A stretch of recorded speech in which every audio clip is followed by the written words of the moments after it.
And welcome back to the Event Modeling and Event Sourcing podcast with Martin and Adam.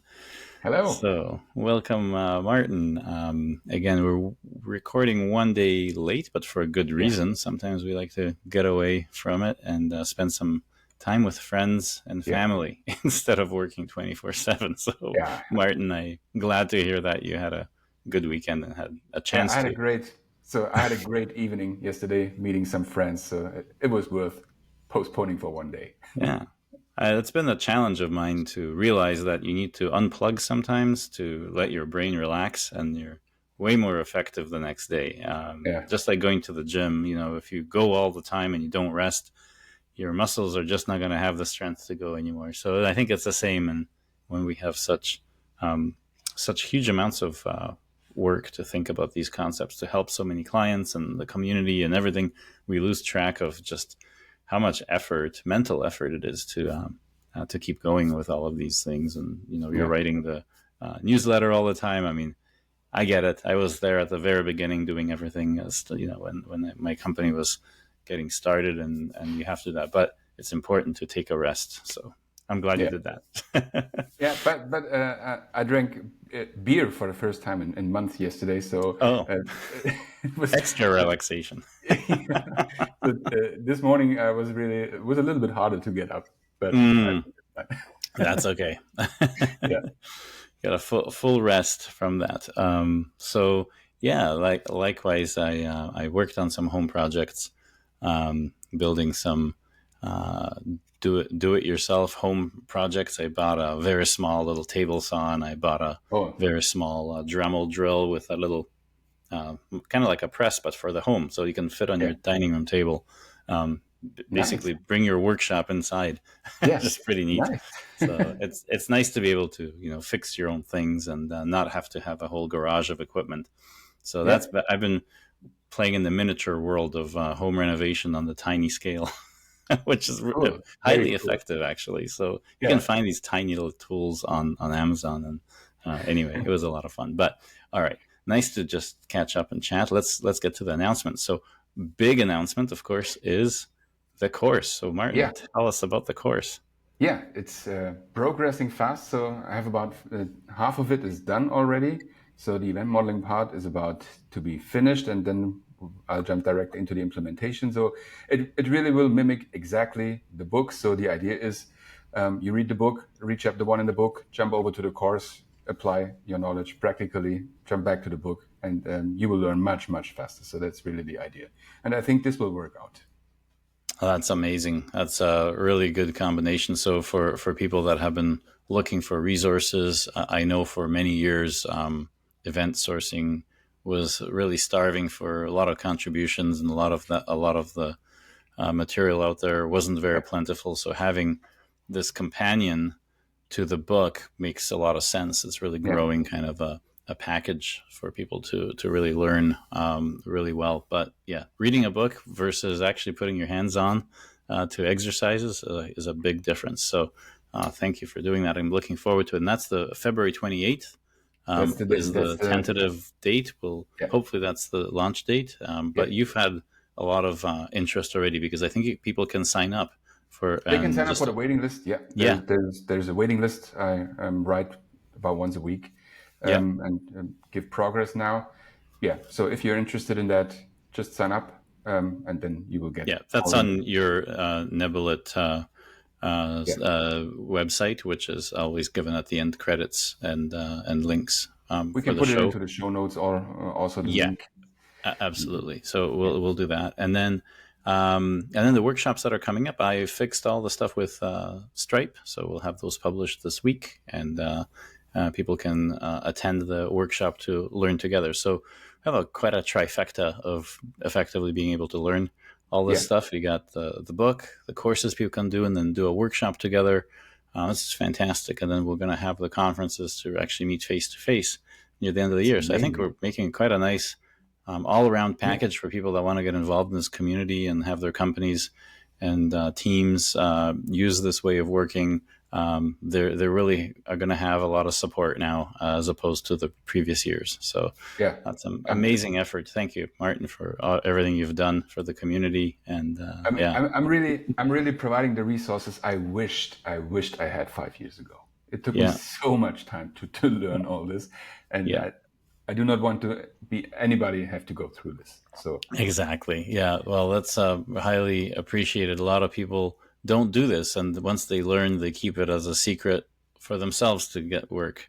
yeah, But you're doing the better thing for society, I think, in creating these things. And of course, it's not just hopefully. for the money. The book is cheap.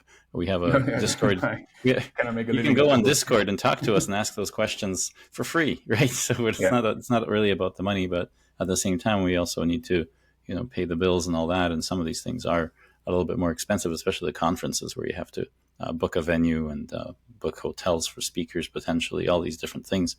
That's just the way it goes. But when you think about companies spending money on some certification program for Scrum or whatever, I think it's quite inexpensive compared to those things. So yeah. anyway, those are the announcements. So looking forward to the course. I'm really happy that this is happening, and then of course I'm looking forward to meeting with a lot of the folks out there at the workshops which are coming up. So looking forward to Absolutely. that. And so with that, on to the topics for this week. One of the topics that I think you wrote a really good LinkedIn article or post, I think Yeah, yesterday or the day before, quite recently, yeah, and it has to do with step 8, if steps 7 steps of event modeling, but there's a step 8. How you can't just buy something off the shelf and expect it to do all the work for you. It's yeah. always just everything needs something. So Okay. No silver yeah, bullet, not yeah, even web modeling. yeah, nothing is. It always takes people to practice and use those tools for them to be effective. The first time someone picks up a bicycle, they don't ride it immediately. They need to have some effort to learn to ride it. And you need Um, someone to show you how it works, yeah, even for a bicycle. exactly. Yeah, so that's there's also this whole idea that you have. This takes collaboration between people that know and don't know. This takes collaboration effort between different roles, right? That people know that they're using this. So there's a lot of interpersonal interactions in all this. But let's just rewind back to your post. Do you remember kind of like what you were saying in it about the step 8, that you get help from Basically, external people? what I was saying in the post is just event modeling itself is not enough. You need the organizational support to provide the right environment for it to work. You cannot That's just tell your teams from today on you're doing event modeling and everything will be fine. It doesn't work. So you need a little bit more. The organization needs to support it, and you need someone, especially in the early phases. You need someone that is able to guide the teams through event modeling sessions for them to be effective. Yeah, get a lot of distractions, right? I think one of the points you said is that how people get down a rabbit hole, maybe. Yeah, Yeah. yeah. I see this very often. If there is no one who takes care of the agenda of the meeting, if there are more developers, they go down the rabbit hole to discuss implementation, to discuss technology. If there are more business people, they lose themselves in business discussions that nobody can follow. So you need Hmm. someone that raises the stop shield and says, okay, put on a red sticky note on the board. We'll discuss this later. Let's move on with other stuff that is important. Yeah, yeah, exactly. So a good facilitation from people that already have experience, either internal or external. There's myself and Martin, and there's other people in the community that are available for this. So it's not like companies don't have choice to get help Yeah, with event modeling. There is the book as well. There's people that have practiced this already. Jake is starting his own consultancy. That's in Portland. So he's gonna be starting in middle of February. So yeah. even more options. I'm really happy to help him with his organization. So he's gonna be another part of the crew that can across the globe help people get past this problem, because yeah, you can any company can inadvertently torpedo really good approaches, whether it's Yeah, agile easy. adoption or domain-driven design or whatever you're trying to implement. If you don't have the right support from the organization, you always have a mix of people, right? And some of them are going to be going down rabbit holes, not for bad because they're No, bad. They no, just have no. different focuses, and they're not. And there's no one there to create the environment to focus on what you want the collaborative tooling to be. So this collaboration across the organization needs this leadership, that needs this guidance, it needs this stewardship to help things move in the right direction. Everyone pulling in the same direction, and Yeah, instead of going. I mean, we've already we saw that. We saw that a few years ago. It was the same thing with Agile. Mm-hmm. There was Scrum, throw Scrum at your teams and expect it to work. Well, Yeah. we all know how that ended. Well, we That certainly had, the 2 minute or the 15-minute stand-ups last an hour. I've seen stand-ups that involved the whole organization because no one yeah, knew what the hell was going on. So everyone had to listen to what everyone else was doing, and it just created an absolutely horrible environment of using the stand-up to make yourself look impressive or make yourself look like you're not the worst person in the organization. Yeah, yeah, it was yeah, very, very counterproductive, I think. yeah. It was, and it's really, if that happens, the environment is not correct. So the problem is not the developers. The problem is not the teams. The problem is the whole environment Yeah, doesn't I work, and think you need to start there. This is the starting point. You cannot introduce agile methodologies to a non-agile company. Well, you can try, but yeah. most probably it won't work. Yeah, this focus on environment is something that I also posted something on this topic where people are saying like, oh, there's all these people are horrible developers. Like, why can't people be good Oh, I saw developers? that. Like, Yeah, beautiful. Yeah, look at yourself when you're saying that. It's like, why do you need such good developers? Maybe it's your system yeah, that doesn't allow the average developer to be productive. yeah, Maybe that's the problem. yeah, So yeah, collaboration is the key. If your environment doesn't have an ability for people, like an environment doesn't give you the ability for different people of different skill sets and roles to really move things forward, and not be sidetracked by the differences that make us human beings. That's a yeah, good system. So a lot of absolutely. the people that are complaining, oh, the developers are prima donnas, or they're just, I think one of the comments on my post was that someone said that, well, developers are just, each person's own way of working is their goal, and they don't, that's because they don't have guidance. They're looking in their own mind for what's best because you're not Yeah, giving it to them. You're not giving them the environment that is best. yeah, And I think that's really, you have to be careful though with this saying this, because then there's consultancies that say, here's the framework, right?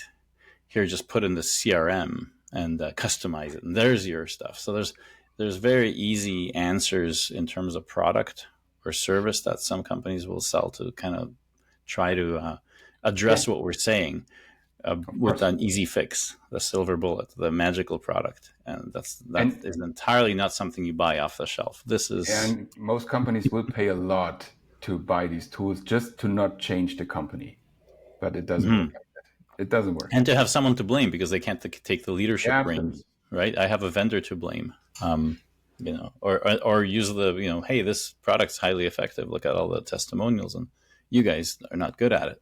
It's like, Yeah, no, like you said, there's no silver bullet. It takes the leadership, the vision, and this facilitation for these things, especially new things. You need the people there that know how to do it. yeah. So And I really, really think event modeling can really help to bootstrap all this because I mean, in the end, event modeling helps to streamline communication, not only in yeah, the team but also in the company. So if you do it right, it can be a great tool. But yeah. you really need someone who can show you how it works. Exactly. It's a notation. Like, it's not, event modeling is not a product you buy off the shelf. There's hundreds, I don't know how many thousands of people doing it that I don't know are doing it. It's not going through my company or your company. It's the little stickies behind me that you see. It's a notation style. Yeah, It's a a way of working to not get stuck in details, to how to it's a notation that emphasizes state on focus, state on UX, and state on information flow, and that's it. So yeah, it's interesting to be promoting something that's not a product. How do you guys have a business? Well, there's the side benefits of obviously helping people with this, but honestly, it doesn't matter as long as you, Jake, whoever make companies that help people get through this. I know that we're doing a much better job faster than some of the established large frameworks that you can purchase for crazy dollars. So Yeah. I'm happy to be part of this. I'm also, and I'm really happy for every single company and every single customer I help to adopt this. Every time Yeah. I see these light bulbs going on, okay, wow, that really works. It makes me Yeah. so unbelievable happy. And after 6 months after the last pre-conference workshop, I've had a couple of companies come out. I mean, Jake started a company because of that conference. Another company totally switched. It's a logistics company, so it was like bread and butter. It was like perfect together with event modeling, and they're like, how could we have our business without this before? So Yeah, they've totally changed that, and they probably will be a sponsor for the next conference. And so these feelings are amazing to help people yeah, solve a lot of the stuff that they get stuck on. I also had another post where people get stuck on some of these complicated things because they're already like swimming in a soup of solutions of architectural approaches, data approaches, agile frameworks, and all sorts of things. And you have to peel it back to something simple. And I think the reason yeah, that event modeling is effective is that it emphasizes simplicity, right? We're always, I think in the Discord channel, we always see people wanting to add more and more things, yeah, and they want to talk about the next topic, which is sagas, and add this. And it's a good yeah, segue to the next topic, which is, well, we need these patterns because we have this thing called a saga, which is a technical way of talking. I think we got redefined or got a second definition. We've touched on this in the podcast before, but I yeah, think it's good to revisit it here again because the saga was a way to distribute transactions on kind of the technical level across multiple databases, but later on had taken on the meaning of something that lasts a long time and has to coordinate things. I always use the example of booking a trip, which involves coordinating between a flight and a car rental and a hotel rental, maybe some activities and that you want to do on your vacation. So a saga for a trip would be that. And so the old way of doing things. This is just background information for the listeners that are not familiar with what the term saga means. So it's kind of an entity that uh, stores all of the state of like how far is your trip booked. Did you already book your flight? Was there a problem booking it? Does it have to be retried? Based on the times that you got flights, what's the hotel stay going to be? All these sorts of things is yeah, kind of, and I think you raised a good point about this. The problem with some of this in the chat is that this ends up becoming kind of like another form of a god class later, where you yeah, start to really clump in everything to do with flights, everything to do with yeah, car rentals into like, oh, this saga has now become our Swiss Army knife class from back in the '00 days. And it's not just for this reason. I think it's just yet another moving part. And from my perspective, I see where you're going with the Swiss Army knife. I've seen that a lot too. From my perspective, it's just another moving piece that you don't need. So again, as I just said, from event modeling is about simplicity. So I do not want to add more patterns at all. As you can see behind me, there is a a processor, and you can have there it is right there. If you're watching on video, you can sort of see it. But you can see that even though there's a processor, and that processor might be one of multiple steps in a quote unquote saga, it's still defined like any other slice going through the workflow. It still has the same given when thens, still the same given thens. And that's the beauty of this, is that you have that cadence of just how you're basically elaborating everything by stretching it out horizontally over a timeline. So you're sort of doing a debug session, but for the business, at that level where you're not swimming in the implementation details. yeah, And so, yeah, sagas are something that we don't introduce. We have, if you want to organize things in in terms of like long running processes, we have workflow labels that are the blue arrows at the top to kind of understand what's going on. But something that spans, a lot of times I say, well, what do you replace a Saga with then? So, well, it's nothing more than a state view, one of these green boxes that happens to listen to a lot more of the yellow boxes that happened before.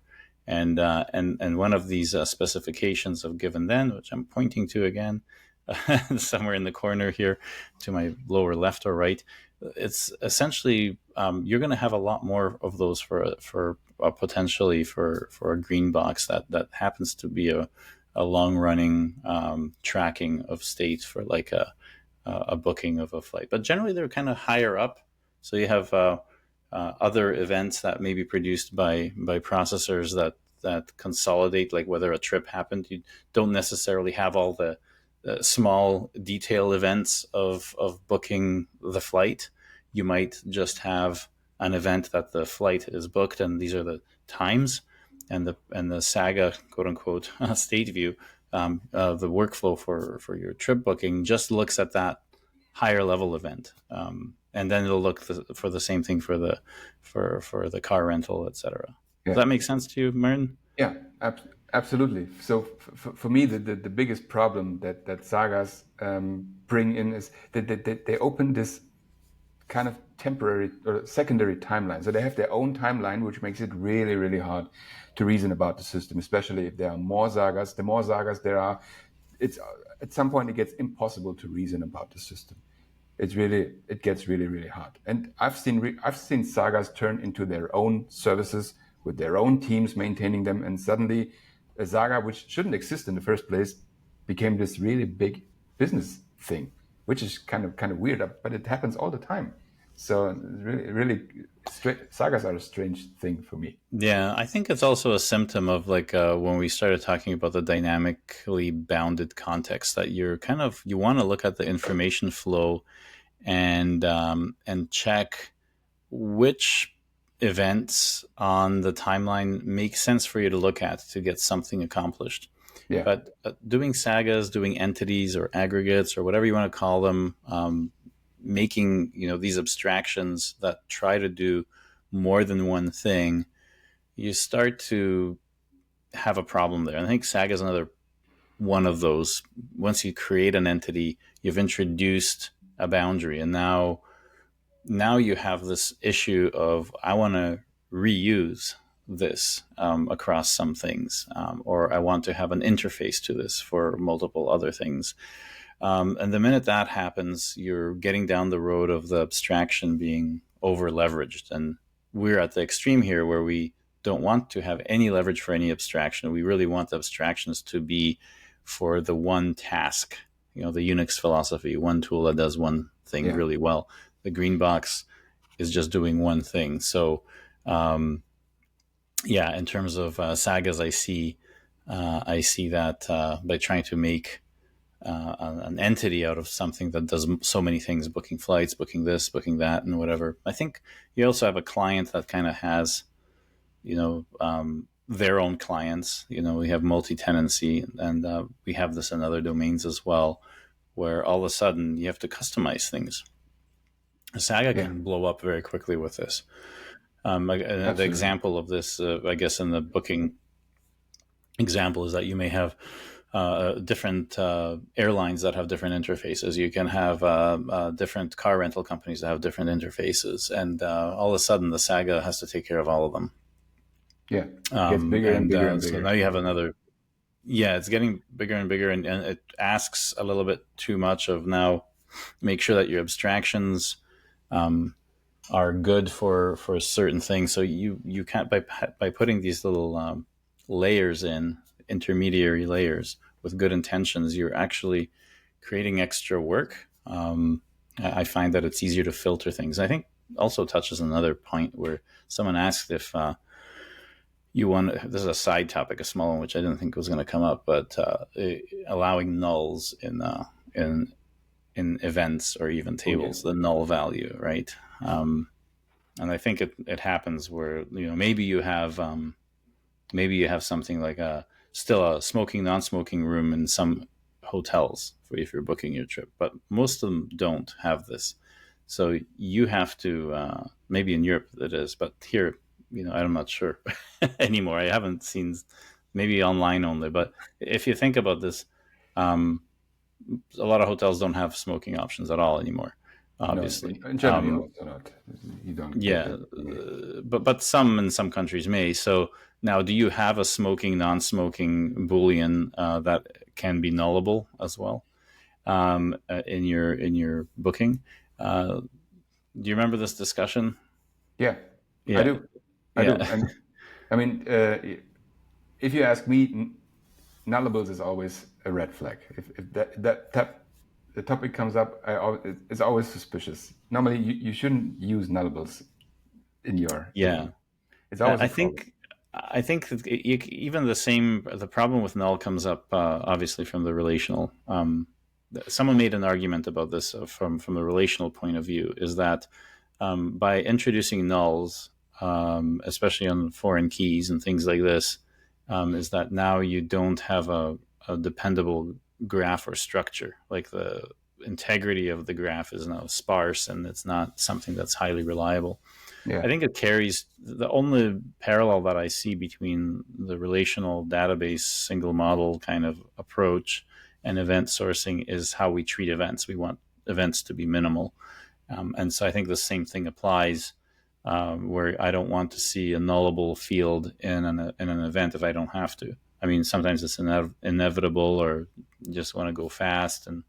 But I would rather have, if given the choice, to have an extra event that says, oh, by the way, the exceptional case where there is hotels where you still can smoke in a room, I'm going to make a special event for that, saying that, this booking has been marked for a smoker.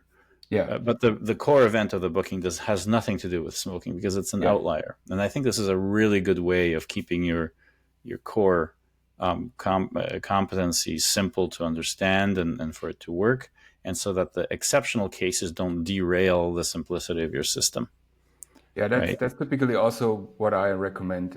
If possible, also just introduce one more event that is optional. So it's not the fields that are optional, but the additional event can be optional. Yeah, This doesn't work always. It's not always a solution, but oftentimes this really helps. yeah. This topic also comes up a lot. For example, if you build multi-tenant systems. So and Of course. each tenant has different attributes. How do you deal with this? Do you introduce a base event? So this is typically where these discussions come up and where they are not that easy to solve. Yeah, the Oftentimes. base event is not something I would go down. Me neither. The It only doesn't. place that you would have inheritance in event sourcing is really about metadata, things like timestamps that you want all events to have, and things like this, Yeah, correlation IDs, if that's part of your strategy at best. And then, of course, some of these other helper things, maybe to be in the meta level, but that's more encapsulation than inheritance, maybe at some point too.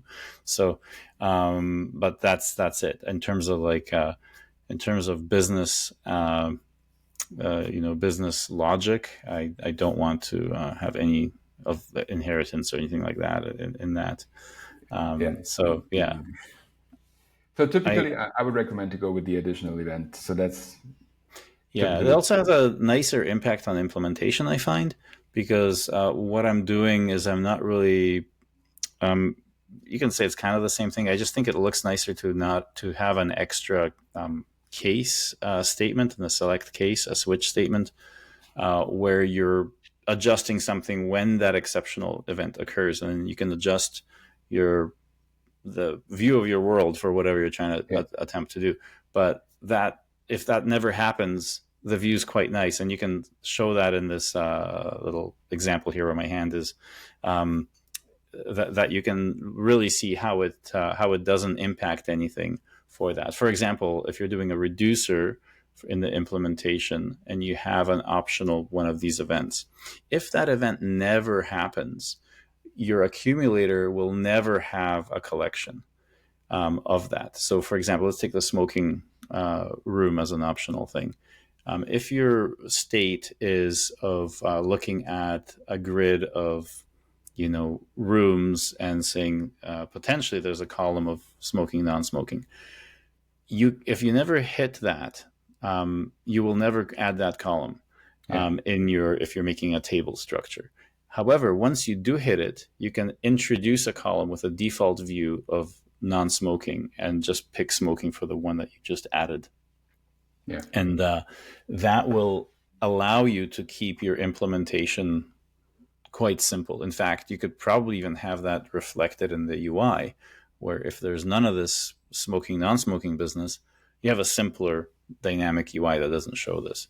So I think when you're thinking about optional things and you're kind of walking a timeline and something that's unexpected or is an exceptional case pops up, then you can see in these reducers exactly how you handle that. Yeah. That it's adding this.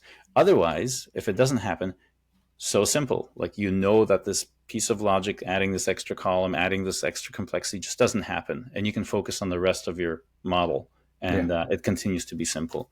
And I think that's a really healthy way of looking at it. I think the timeline really helps get Yeah. back to the core of what that particular model is trying to do, and not get sidetracked by having to hit that if statement for if smoking throughout. We've seen this in multi-tenancy where you Yeah. have to Absolutely. sprinkle an if statement Absolutely. all over the place because Yeah. of one more thing, and it just creates this nasty tree of possibilities. Add the next optional thing, add the next optional thing. You can't get away from some of those complexities, but I think it's way easier to deal with that when you're looking at this timeline approach, and like if this little thing happens, then you have a small explosion of that, right? Yeah. So it's much better to do that, and the given then scenarios for doing that, or given when then scenarios if you're doing a state change based on this, are much better way to help you traverse parts of how that possibility tree expands. Right? You can focus on the core ones. You a lot of times it's really hard to, when you have a 5 or 10 optional properties, and then you might have some ranges or an enum in there that might spread the flow to 3, 4, 5, 6 other subflows. That tree gets pretty complex, especially if you then have a potential ordering issue if Yeah. one option's chosen before another option from another part is chosen. You really want a good way to think about that, and I think these linearizing it like this is going to help a lot. So Absolutely. yeah. And sometimes it also helps oftentimes if you have multi-tenant systems, the multi-tenancy are just reflected in a few of the slices, not in all. Many slices are the same for all tenants, and some slices start to be specific per tenant. And then what I often Mm-hmm. do is I model each slice per tenant, but only the slices which are really affected. Then you still Yeah. have your timeline. You can still read from left to right, and these special cases are modeled separately, which really, really helps. Exactly. Yeah. A lot of times the specific, especially with larger tenants or tenants that are more critical or whatever. I mean, this is part of your value stream analysis that you can do with an event model. Is they say, well, this tenant doesn't have a lot of traffic, but they give us a lot of revenue, or they're a strategic partner. Yeah. So you want to copy paste your part of your event model and stretch it out, add their options in there, and show exactly how that works. So again, by example is key, right? Like you're saying, is that I can have an area on the event model saying like, well, if this is our partner company doing this, they have these extra events that can pop up, and here is their happy path and exceptions, etc. Yeah. But you can see right next to the main model how that changes. You can compare it visually. I think it's a very good tool where you don't have to ask a developer to swim through their code to tell you what's going to happen. You have that. Okay, this is what happens with this tenant in terms of what their experience is like, and this is the default experience for all our other clients. I can clearly see the difference. I don't need to go and call Yeah. meetings and interrogate people for details, right? Yeah. How did we end up in the optional discussion? I just wonder. We started with With sagas. sagas, how sagas can all of a sudden start to encapsulate the different types of services for a certain step. Yeah. And if you don't keep it at a higher level event that the saga is using, then you get lost in the weeds. Yeah. And I think this is, tying it back. Why I don't use sagas is because there's a propensity to want to swim in that. And if one developer or one business person thinks the abstraction's at this level, another one is at this level, now you have this opinion difference, which can lead to a lot of bad abstractions, leaky abstractions, or whatever, where you have accidental complexity. So looking at just information flow and having just state views, you can clearly not worry about getting the right detail right. You can Yeah. just sort of see, okay, I need to add a processor because I'm listening to too many events for this. So add some more processors to this to kind of generalize whether a flight was booked or not. If the saga kicks off something else at the end, you still now see that there's events stored somewhere that if you need to dig for details, you can still have something else further down the line listen to those same things and they'll have that information, but you're not funneling all that information directly through the saga, which is, I think, what happens. Yeah. So this, wanting to, and also I think what happens with sagas is that there's this pipeline thinking. And when you think of pipelines, it means like, I want to gather all the information and shove it through the pipe so it can come out and I have all the information out here. There's no idea that I can have a lookup underneath that, whatever you're doing on the other side of the pipe can still look at things previously. This pipeline thinking sometimes means you have to package everything up into one view of the world and shove that through the pipe, and then only that gets processed. Yeah. So with if this then that and all these automated no code things, you fall into that trap because no one is really eager to. If you do if this then that and these like workflow connected kind of automation tools, no one really wants to draw a line to something that happened super far behind because now your workflow automation looks crazy and it's got way too many connections. Event modeling solves that by saying that, oh yeah, I do have an event. I don't care if I'm at the end of this workflow. There is like someone registered with this email at the very beginning and I can listen to that event just fine. I don't have to pass this stupid email all the way through just because I use it here. Yeah. So I have this giant blob, and like you said, this it happens in the saga pattern. You have this giant, Swiss Army knife class because it needs to kind of know everything that it has, and so I think event modeling just says, look, understand where your information comes from. At what point in time is it okay for me to listen to that for that email when the email enters the system at the very beginning? Is it okay for me to have a state view near the end of the whole workflow that also will need that email, but I don't have to complicate all the things along the way with that stupid email and have it as part of the package that gets punted along? So I think that's that's another reason why I don't use sagas, is because it just tries to funnel and centralize things too much, and so you kind of have abstraction up and abstraction up and abstraction. Because think about it, if you're only doing piping things, like if you go in bash and use the pipe command, you have to have all information along the way. I mean, you don't have to, but that's the mentality anyway. The fifth command in your pipe kind of doesn't want to look at what the first command was using. It's kind of not the chaining of commands on the default way anyway. Yeah. And that can be prohibitive. I think a lot of the way that we try to think about systems from a technical side doesn't agree with how businesses work in terms of managing information. Does that make sense? Hard to explain this. You got to feel it to know how you escape these problems, right? I mean, the whole saga topic is difficult, especially for people who are not experienced in that thinking. But it's really hard to reason about. I really don't like them because it's so hard to reason about them. And if you have this saga and you have all these event handlers in your saga, it's so hard to can I use this event here, or did it happen before? What's the timeline? Because you don't have this timeline. Yeah. And then, you're trying to so then you try to stuff more information into it, making it even larger, because I should probably also put in the date created or date modified just to have a little bit of I need that information so I can make this decision probably. It's horrible horrible. Just look at the event model so you know where it came from, and And then this is just where have a everything, simple if statement, right?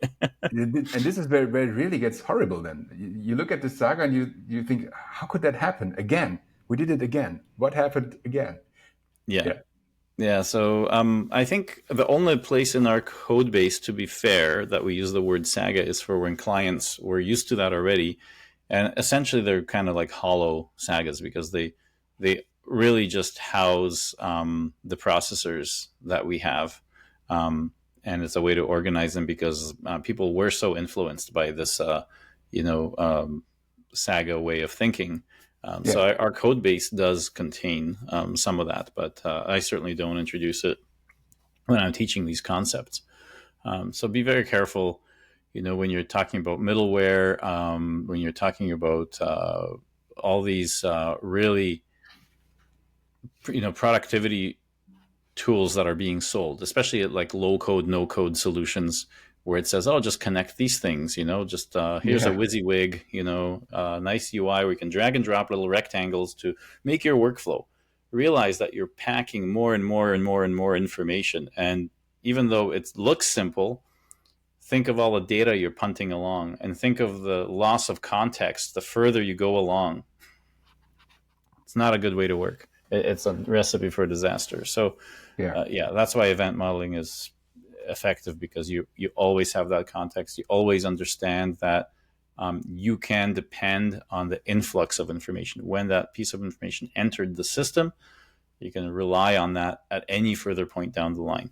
It's totally fine to do, and that makes your processors simple and small because you can yeah. see to the left on the diagram all information available to you to do the next step. You don't need to have all that information funneled to you through necessarily through the next object punted along. That's true. And I think so. One of the big aha moments for me was when I realized any saga, no matter how big it is, can be broken down into just a few processes in order. That it always works. You can always break it down and make it simple, and that is Yeah, really a good exercise. yeah. Simplicity. Look at the information flow. And yeah, and actually just look at what information's in the system at any particular time, and know that you can make, you know, adjust your green box to include whatever you want from previous Yeah, pieces. So a lot of times, so this is an interesting concept. I do want to make one more point that's quite important because when something actually happens in your workflow at a certain later point in time, it may already have built up a lookup table for any potential actions that may need that as things were happening. That's a really good way of thinking about it, is that when you get to this point of like, oh yeah, I need the interest rate or I need whatever here. I wish that was passed along to me from all the way here. Say, you know what? I do have it. yeah, I'll just, you know, while I'm waiting for the pipeline to get the thing here, I'm going to be listening for anything like interest rate changes or whatever and adjust my little lookup table here because now I have everything I need when the yeah. small piece of information hits me to do my thing. Mm, Right? That's a good way of thinking about it, I think. absolutely. Yeah, I Yeah. like that. So okay, yeah, we really wanted this to be a short episode, and we're going, We are but we have deliberately failed. one more important topic, right? And that's designing events.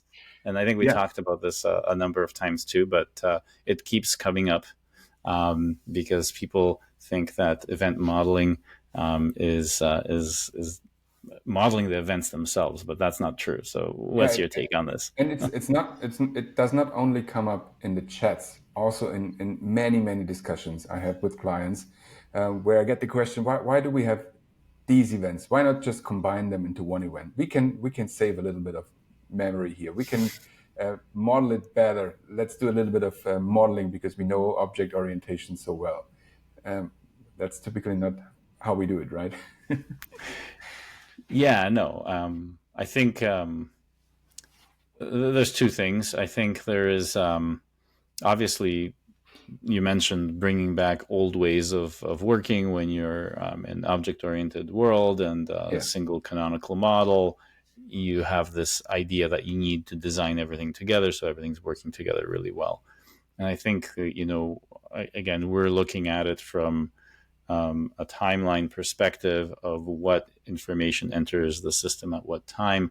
And so there's really not a lot of leeway for the design of these things because it's pretty black and white. Like at this point, someone hit a submit button, or a processor made a command that put this information in the system, and there's really not a lot of work to be done there Yeah. to organize it in terms of, okay, do I have a collection here or a tree structure, or do I call this property this, that, and the other?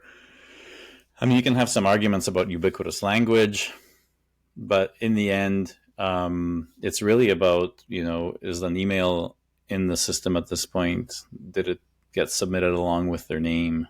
Did it get submitted along with whatever? What is this state change on a timeline before, after this particular point in time? What Yeah. is that? And so I think, the designing the events is, I mean, you can do it, but I think it doesn't solve a lot of problems. Like, you're still faced with, like, I have this information in the system now, and it's really the design of the other parts, how you're going to combine that information with other information from other things that happen on the timeline before or after, and make decisions on that. So So I forget why the topic came up. We noted it. It was a discussion in the Discord, I think, or it was it a was discussion on it LinkedIn? came up in the Discord.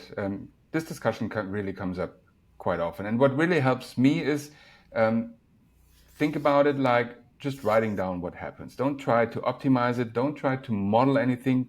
Just think about you have a pen in your hand and you write down what happens in your system. And typically these are the best events. It should the story that comes up is typically really readable from left to right, like a story. And if you think of it like that, at least for me, I come up with the best events. Yeah, yeah, exactly. They're true to what happened. I think is the thing. If you overcomplicate it and over design it, they lose their authenticity Yeah, as to what happened, right? So keep it simple. Stupid is the KISS principle, and one of the easiest things about event modeling and event sourcing is this ability to say, well, I don't need to do a lot of work here. I just know this information is in the system at this point in time. My work can be elaborated later on in the parts that may or may not use this piece of information further down the line. And I think that's where the design happens. So again, to redefine the term event modeling for people, it's really modeling a system using events rather than yeah, modeling the events themselves. yeah. So when you're That's playing with true. Lego, you're not pouring plastic to make the blocks. You're assembling larger structures using the blocks. Yeah, I like that. So that's one kind of last point I think we had to make. Not much to say there about designing events. I think there's the other thing is whether I saw a comment whether one command can issue two events, or did we cover that last time? But it's kind of related, and kind of, I can see where, some of the previous topics we touched on with the multi-tenancy, where I might have a form that's slightly different. I mean, it Yeah, really is hiding the fact that there's two UI components. That's the smoking option may be just for that tenant. And so this is where you might actually have two commands coming in through that one interface to say, hey, I have a booking, but I also have this extra event saying that it's a smoking room. Um, and that's one way to do it. Or you have a command. I don't favor this, where you might have an optional set of things, such as options with smoking, that are not related, and then you might have two separate events that command does. I don't recommend this. I don't think it'll work. I don't think it's wrong. I just yeah. not the way I would. What's your way of solving Oh, this? this I think this is really hard. It really depends on the use case. So for me, it's absolutely possible to have one command that results in multiple events, but it really depends on the data. If you just move the optional fields from the event level to the command level, you haven't gained a lot. So yeah, in that case, it might be better to have two commands. So it really depends on the use case, I think. Yeah. Then there's the problem of the coordinating of the two commands at that point. Okay, so if you're going to have a submit button on that page, does your your route on your for handling the submit. Um, does it have any transactional wrapper if one of these actions, Yeah.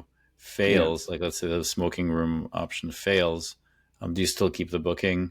Do you now have to think of transactions there? So those are other concepts we can get into other episodes of. Now, do you wrap that in a transaction? Again, the short answer for me is that's just another view, and if both things didn't happen, it didn't happen, um, because that is a requirement for for that particular um, tenant. So yeah, it would be an I think, interesting thing to model as an exercise. So for the yeah. listeners, if you want to do an exercise, um, you know, uh, try to do this optional thing with using two commands, using one command. Uh, Test out a scenario where either the booking itself fails or the optional thing fails. How do you model that using event modeling, and then how do you implement it using event sourcing in different ways? So there's a lot of nice exercises for just seeing the flow, and that yeah, you'll come to the same conclusion, I think, after doing those exercises as Martin and I, that you always want to favor simplicity and then not to bake too much logic into things like sagas and other things like that. Just Uh, want those green boxes to be, really able to handle whatever the past truth may have been, and not complicate the different types of um, functions that you need, the patterns that you need. You want the fewest amount of patterns to handle all these different situations. I mean, this is how you learn event modeling. Yeah, You pick a problem and you try to model it. And if it doesn't work, you bother other people until they tell you how it's modeled correctly. I mean, I yeah, bothered you with a lot of examples, and also the other people in the chat. yeah. And this is really important for the future, because I'm at this point where some of those, like the things again to behind me right here, what I'm pointing at, I've taken screenshots of those and put them into Cursor AI, and it generated all the code, including all the tests and the implementation on the first try. So there's some topics about, is AI going to take our jobs? It's like no, but our jobs are going to change because of AI. That's for sure. Yeah, Just I think working out a maybe we should touch on AI in one of the upcoming episodes. Might be an Yeah, interesting I episode. think so too, because yeah, it is changing, and you're doing a lot in terms of code generation from Miro. So that's really good, and I think everyone is doing that. Everyone knows, everyone's chasing that next abstraction layer. Yeah, Which is the responsible level? Are we just defining these blue arrows here? If I just say all of these sentences, can AI give me a system that works, or can I talk about these things? Do I have to talk about these things? Or do I need to talk to these things? Which layer am I going to talk to my AI agent at for my yeah. solution to be exactly what I want, right? And I think Hmm. I've confirmed that doing this bottom layer, that down to that level of detail, is very reliable. I think we're seeing that up here. It's hit and miss. Sometimes if you don't care, maybe it's a login or something very generic. Whatever it spits out should be good enough. But when you're talking about your own, differentiator for your business, you probably want to be at this level here. Yeah, so I'm experimenting a lot with this. So you can give it just a timeline and let it build the whole model. That really works pretty well. So there's a lot of funny things you can do with it. Yeah, and then also just drawing what I'm experimenting with is AI actually helping you draw the event model as you would in a code generator. So as you click the next, Yeah, the next slice, and you start to hitting fill tab, in hitting either tab. the title or some of the UI, it autofills the command or and the event Yeah, below. So a lot of fun stuff, and I'm actually surprised at how well AI does in temporal data. I think because everything's a storyline. I think we touched on this topic before as well. Everything's a storyline. Like even these given when thens down here, they are in a chronological order. And remember how large language models work. They're just predicting the next token. So very yeah, timeline way of working anyway. So I think event modeling is really something that makes the large language models highly, highly effective, more than what we see typically in like, oh, create the snake game or create Tetris for me or whatever other things that we kind of want all or nothing prompt. But that's not the reality. I think we want control of what our system does, and but this timeline way of thinking, I think, is incredibly powerful for taking advantage of the statistical inference that large language models give us. Yeah, absolutely. We're opening just another rabbit hole. Let's keep this Yeah, for the definitely, next definitely, episode. definitely should save this for the next episode. So yeah, I'm looking forward to that one. Maybe we'll do some live streams playing around with these concepts with some of the large language models to see what it does. So Yeah. anyway, we've tried to keep it short, Martin, but we failed Well, as usual. yeah, unfortunately, or fortunately, depending on how you see it. Yeah, some people like it. Maybe they'll be able to get the closed captions, or they have some AI summarizing these for them. So, anyway, Martin, always a pleasure. I Yeah. so look forward to the end of the week to have these chats with you, and I hope the audience is enjoying it as well. Don't forget the workshops, the course that Martin is putting out live on the 28th, of course. And don't forget the book is still out there, selling thousands of copies, which is wonderful, on LeanPub and on Yeah. Amazon. Just search for event modeling or event sourcing. If you keep them as a single word, like event modeling together with one L, or event sourcing as one word, they That's my little either marketing one of tip. those gives you the book link on Yeah. Amazon for sure. Yeah. But again, links are in the show notes at the end in the credits. And so hopefully you can get those resources and then take part in these things. And then can't wait for the conferences that are going to come up on the in the fall as well. So thank you, Martin, again. Have a Thank you, Adam. wonderful, productive week, and we'll catch up again and keep people up to date on this fabulous journey through event modeling and event sourcing. We do that exactly. All right. See All you. right. See you. Bye bye. Bye.